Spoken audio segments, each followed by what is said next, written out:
So yun guys, welcome back dito sa ating YouTube channel na si Earn with Larksy PH mga bossing. So for today's video nga po, i-review nga po natin to guys si Coin Jump, and hahanapan nga po natin ng tricks to mga boss kung paano nga po ba tayo kikita and makapag-withdraw kaagad dito guys sa application na to. So yung bonus nila dito is 300 star coins mga bossing, 300 pesos, then green money 0 pa yan mga bossing, no?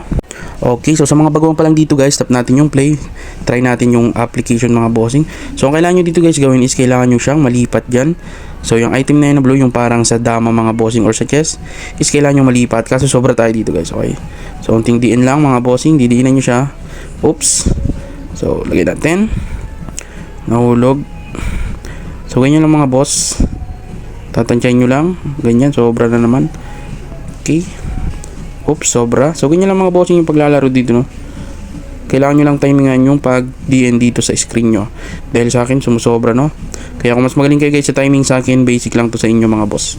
Okay, so home tayo mga boss. Kailangan lang natin mag-login dito para mag-receive tayo another 10 pesos, Facebook or Google. So Google po yung pipiliin natin. Alright mga bossing, so ayan, pwede nyo i-withdraw, manonood lang po kayo ng ad, so maybe later natin. Okay, then dito mga boss meron siyang task.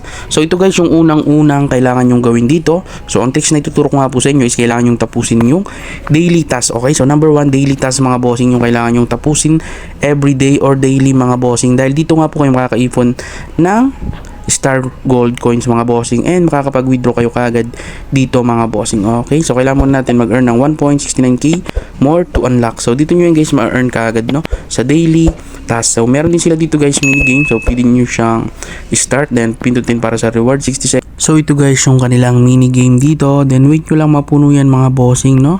So katulad nyan, kailangan nyo lang continue, 8% pa lang siya guys, is kailangan nyo itap yung claim dito, and kailangan nyo guys mag-spin para nga po magtuloy-tuloy dito, no, para maging 100% siya mga bossing. Kailangan yung laruin yung spin dito mga bossing, then makalagay na receive, then spin lang natin mga bossing. Alright, so kailangan yung laruin mga boss, no, para mapuno to mga bossing and paabutin nyo ng 100%.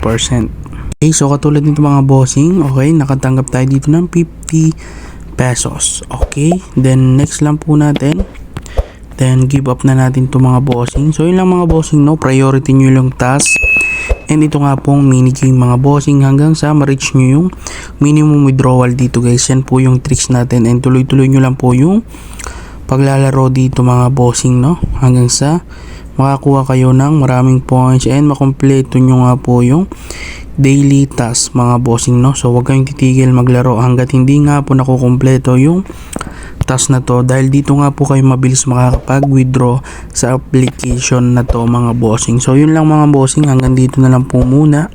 Peace out.